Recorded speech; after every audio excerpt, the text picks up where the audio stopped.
Good morning दोस्तों, आप लोग कैसे हैं? आशा करता हूँ आप लोग सबसे ठीक ही होंगे। तो आज हम फिर से आप लोगों के लिए आरआरबी, एनटीपीसी और ग्रुप डी का साइंस का प्रैक्टिस सीरीज लाए हैं, जो आगामी आपके 2025 एग्जाम के लिए बहुत ज़्यादा उपयोगी होगी।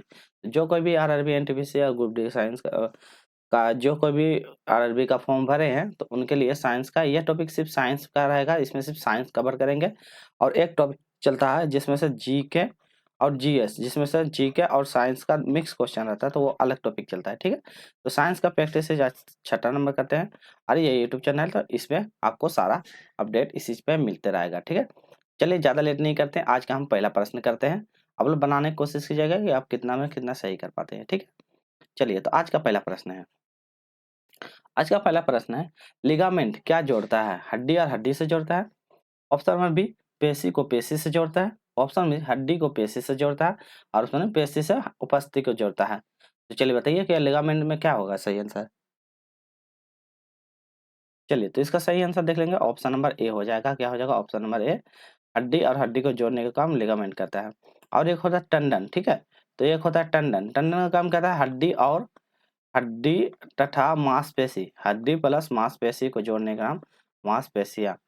तो मांसपेशियां जोड़ने का काम करता है टंडन, तो ये भी याद रखिएगा। टंडन का हड्डी और मांसपेशी को जोड़ने का टंडन, और सिर्फ लिगामेंट बोलता है हड्डी से हड्डी को जोड़ने का काम करता है। ठीक है, चलिए तो वो आप लोग याद रखिएगा। चलिए क्वेश्चन नंबर 2 कर लेते हैं। क्वेश्चन नंबर 2 में बोलता है, इसमें बोलता है रासायनिक रूप से मिल्क ऑफ मैग्नीशिया क्या है? तो आपको बताना मिल्क ऑफ मैग्नीशिया क्या होता है। मैग्नीशियम कार्बोनेट है, सोडियम बाइकार्बोनेट है, कैल्शियम हाइड्रोसाइनाइड है, ऑप्शन नंबर डी मैग्नीशियम हाइड्रोसाइनाइड है। तो बताना है मिल्क ऑफ मैग्नीशियम का रासायनिक नाम क्या होता है। तो इसका आंसर हो जाएगा ऑप्शन नंबर डी। क्या हो जाएगा? Option number magnesium hydrocyanide. तो ये भी याद रखिएगा, मैग्नीशियम हाइड्रोसाइनाइड बहुत ज़्यादा इंपॉर्टेंट है। तो इसका नाम होता है मिल्क ऑफ मैग्नीशिया का। चलिए डिटेल में कुछ जान लेते हैं हम लोग। मैग्नीशियम हाइड्रोसाइनाइड क्या होता है? एक अकार्बनिक यौगिक। तो ये भी कभी पूछ देगा तो कैसी यौगिक है? अकार्बनिक यौगिक है, जिसका रासायनिक सूत्र याद रखिएगा MgOH, MgOH का होल 2। ठीक है, तो MgOH का होल 2, तो ये याद रखिएगा मैग्नीशियम का याद रखिएगा। इसे मिल्क ऑफ मैग्नीशिया कहता है, क्योंकि यह क्या कहता है, जल में घुल करके दूध जैसा प्रतीत होता है, इसीलिए ये जल में घुल जाता है और दूध के जैसा प्रतीत होता है। तो ये भी याद रखिएगा। मिल्क ऑफ मैग्नीशिया एक ऐसी है जिसका दवा का इस्तेमाल करने में, जैसे कि सीने में जलन, अपच और कब्ज के इलाज के लिए भी इसका उपयोग किया जाता है। तो सीने में जलन, अपच और कब्ज के इस्तेमाल के लिए कभी पूछ देगा सीने में जलन के लिए किसका इस्तेमाल किया जाता है, तो मिल्क ऑफ मैग्नीशिया। चलिए नेक्स्ट हुआ क्वेश्चन नंबर 3 की ओर बढ़ते हैं। क्वेश्चन नंबर 3 में बोलते हैं निम्न द्रवों में से ध्वनि सबसे तेज, आपको बताना है निम्न द्रव में से ध्वनि सबसे तेज यात्रा कर सकती है। तो बताना है कि ध्वनि सबसे तेज यात्रा किस में कर सकती है? स्टील में, वायु में, निर्वात में या जल में? तो सही आंसर की ओर बढ़ते हैं हम लोग। इसका सही आंसर का ऑप्शन नंबर ए क्या होता है? स्टील में। तो स्टील में क्या होता है? ध्वनि सबसे ज्यादा मात्रा में तीव्रता से गति करती है, तो ये आप लोगों को याद रखना होगा। ये द्रव के बात बोली है, ठीक है। और यदि ठोस में बोलेगा तो ध्वनि ठोस में सबसे ज्यादा अधिक गमन करती है, तो ये भी याद रखिए। वो द्रव की मात्रा में बोला तो स्टील में, ठीक है। तो ठोस में बोलेगा तो ये ठोस में सबसे ज्यादा गति करती है, ठीक। ठोस पदार्थ से द्रव पदार्थ और द्रव पदार्थों से गैस में जाने की माध्यमों का ध्वनि की गति कम होती जाती है। तो पहले ठोस जाएगी, ठोस से फिर द्रव जाएगी और द्रव से गैस में जाएगी, तो ये 3 प्रक्रिया से होकर ध्वनि गुजरती है। तो ये आप याद रखें।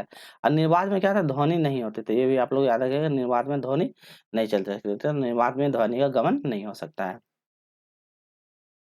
क्वेश्चन नंबर 4 की ओर बढ़ते हैं। क्वेश्चन नंबर 4 में बोलते हैं मानव शरीर में सार्वधिक प्रचुरता में पाए जाने वाला तत्व, मानव शरीर में सबसे ज्यादा प्रचुर मात्रा में पाए जाने वाला तत्व क्या है?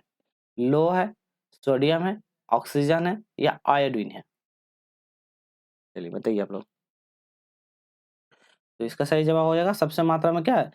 ऑक्सीजन। क्या है? ऑक्सीजन सबसे ज्यादा मात्रा में पाया जाता है, तो आप लोग याद रखिएगा मानव शरीर में सबसे प्रचुर मात्रा में क्या ऑक्सीजन पाया जाता है, तो याद रखिएगा आप लोग। चलो, आयोडीन का रासायनिक नाम क्या होता है? आयोडीन का NaCl, ठीक है, जो हम लोग खाते हैं, तो ये भी आप लोग याद रखिएगा। सोडियम का NaCl, ठीक, तो ये आयोडीन याद रखिएगा। चलिए नेक्स्ट आगे बढ़ते हैं। नेक्स्ट क्वेश्चन नंबर 5 की ओर बढ़ते हैं। क्वेश्चन नंबर 5 बोलता है नीचे दी गई विकल्पों में से उस प्रक्रिया को पहचानिए जो भौतिक परिवर्तन है।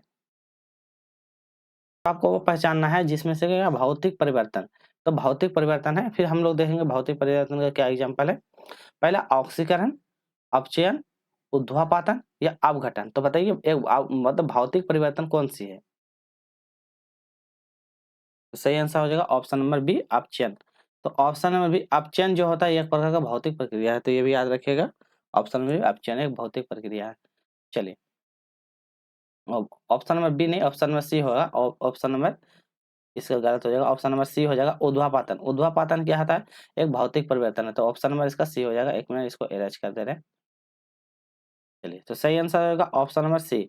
ऑप्शन में ऊर्ध्वापातन एक भौतिक परिवर्तन है। चलिए अब जानते हैं, देख लेते हैं ऊर्ध्वापातन। ऊर्ध्वापातन क्या एक संक्रमण का वर्णन करता है जहाँ पदार्थ के तरल अवस्था से किनारे होते हुए सीधे ठोस अवस्था से के गैस में परिवर्तित हो जाती है। तो ऊर्ध्वापातन में क्या था? ठोस अवस्था से डायरेक्ट क्या गैस में परिवर्तन हो जाता है। तो ये भी याद रखें।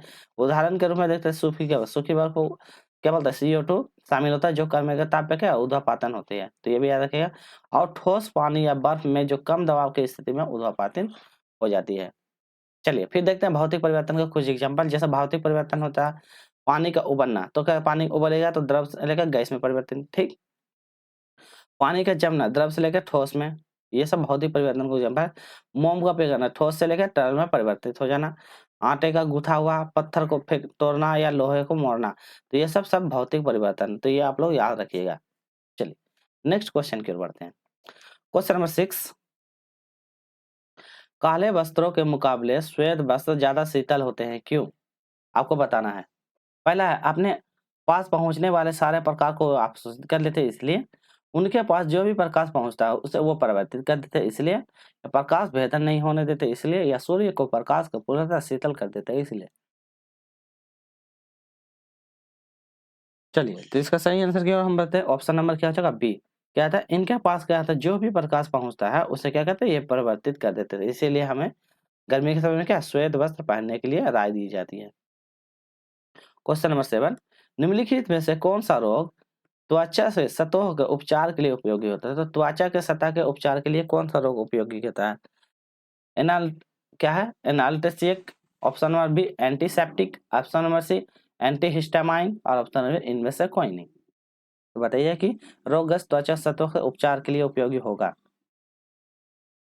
तो सही हो जाएगा ऑप्शन नंबर बी एंटीसेप्टिक। तो ये रोगचार उपचार के लिए सतह के लिए उपयोगी होता है एंटीसेप्टिक, तो आप लोग याद रखिएगा।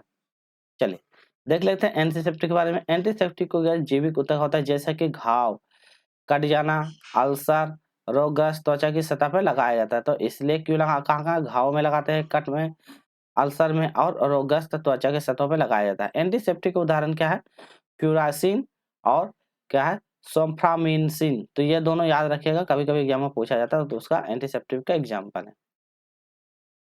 क्वेश्चन नंबर 8 की ओर बढ़ते हैं। क्वेश्चन नंबर 8 में देखते हैं, क्या बोलता है रासायनिक ऊर्जा को विद्युत ऊर्जा में परिवर्तित या रूपांतरित होता है। तो रासायनिक ऊर्जा से विद्युत ऊर्जा में रूपांतरण होता है किसके माध्यम से? डायनमो में, विद्युत तापक में, बैटरी में या परमाणु बम में। चलिए, तो इसका सही answer option number C battery. Battery से क्या कहता है रासायनिक ऊर्जा को विद्युत ऊर्जा में परिवर्तित करता है। तो रासायनिक ऊर्जा से क्या कहता है वो विद्युत प्रोवाइड करने में काम आता है। डायनोमो के बारे में जानते हैं। डायनोमी क्या है? डायनोमो एक ऐसा उपकरण है जो यांत्रिक ऊर्जा को विद्युत ऊर्जा में परिवर्तित करता है। तो ये याद रखें यांत्रिक से विद्युत ऊर्जा में करता है, अर्थात प्रत्यक्ष जो डायरेक्ट करंट होता है, डायरेक्ट करंट उत्पन्न करने के लिए मुख्य रूप से यह विद्युत चुंबक के प्रेरण का सिद्धांत पे आता है। तो क्या कहता है डायरेक्ट करंट को ऐसे करंट में परिवर्तित करने का काम करता है डायनामो। तो ये भी याद रखिएगा डायनामो। और उसके बारे में याद बैटरी का काम क्या है? बैटरी का काम है रासायनिक ऊर्जा को विद्युत ऊर्जा में परिवर्तित करने का काम बैटरी करता है। और इसमें क्या आता है यह मुख्य रूप से क्या विद्युत चुंबक के प्रेरण के सिद्धांत पे किस पे काम करता है? विद्युत चुंबक प्रेरण के सिद्धांत पे भी काम करता है। तो ये आप लोग याद रखिएगा। क्वेश्चन नंबर 9 बताए काइटिन मुख्यतः कहाँ पाया जाता है?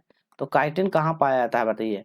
स्तनियों की त्वचा में, कीटों तथा अन्य आर्थ्रोपॉड जंतुओं के बाह्य कंकाल में, पेड़ों की छाल में, मछलियों के अंत कंकाल में। तो बताइए कहाँ पाया जाता है काइटिन? चलिए, तो ऑप्शन नंबर बी हो जाएगा कीटों तथा अन्य आर्थ्रोपॉड जंतुओं के बाह्य कंकाल में क्या कहता है काइटिन पाया जाता है। तो याद रखिएगा ऑप्शन नंबर बी सही जवाब। तो क्या है आर्थ्रोपॉड जंतुओं के बाह्य कंकाल में काइटिन पाया जाता है।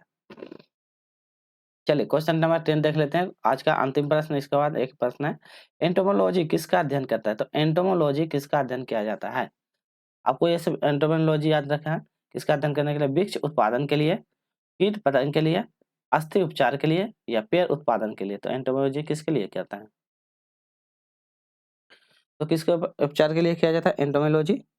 चलिए तो इसका सही जवाब देख लेते हैं, ऑप्शन नंबर क्या हो जाएगा? इसका ऑप्शन नंबर हो जाएगा सी, क्या हो जाएगा? अस्थि। तो इसका सही आंसर क्या हो जाएगा? Option number B. क्या कहता है? कीट पतंगों के जो उपचार के लिए क्या कहता है? इसका उपयोग किया जाता है। कीट पतंग इंसेक्ट के लिए तो एंटोमोलॉजी का अध्ययन किया जाता है, तो याद रखिएगा आप लोग। चलिए क्वेश्चन नंबर 11 की ओर बढ़ते हैं। क्वेश्चन नंबर 11 में देखते हैं, गेहूं का काला कीट रोग किस कवक के द्वारा होता है? तो गेहूं में जो काला प्रकार का काला कीट प्रकार का हो जाता है, तो ये किस कारण से होता है? एल ब्रूगो कैंडिका के कारण, हेलमिंथोपियम के कारण, या राइजोपेसस के कारण, या पैसिसानिया या ग्रामिस टिटियासाई के द्वारा? ये सब सारा बायोलॉजिकल नाम है, तो आप लोग याद रखिएगा। सही जवाब हो जाएगा ऑप्शन नंबर डी, क्या है? पाक्सिसिनिया, ये याद रखिएगा। टिटिसाई याद रखिएगा, इसके कारण क्या होता है? गेहूं में काला रोग हो जाता है, तो ऑप्शन नंबर इसका डी सही जवाब हो जाएगा। तो गेहूं का काला रोग, ऑप्शन नंबर डी। चलिए तो आज का वीडियो इतना ही रखते हैं। जो कोई भी नए हैं, वीडियो को लाइक, शेयर, सब्सक्राइब जरूर करें, और जो नए हैं चैनल पे जुड़ जाइए। इसी तरह आपको एनटीपीसी और आरआरबी ग्रुप डी का अन्य पीसीसी का जो तैयारी करते हैं, उनके लिए क्या था, ये प्रैक्टिस से आप लोगों के लिए बहुत ज़्यादा इंपॉर्टेंट है। साइंस का क्वेश्चन बहुत ज़्यादा इंपॉर्टेंट है, साइंस में क्वेश्चन बहुत ज़्यादा आता है, तो इसीलिए चैनल पे बन जाइए, हम आपको सारा अपडेट देते रहेंगे। तो आज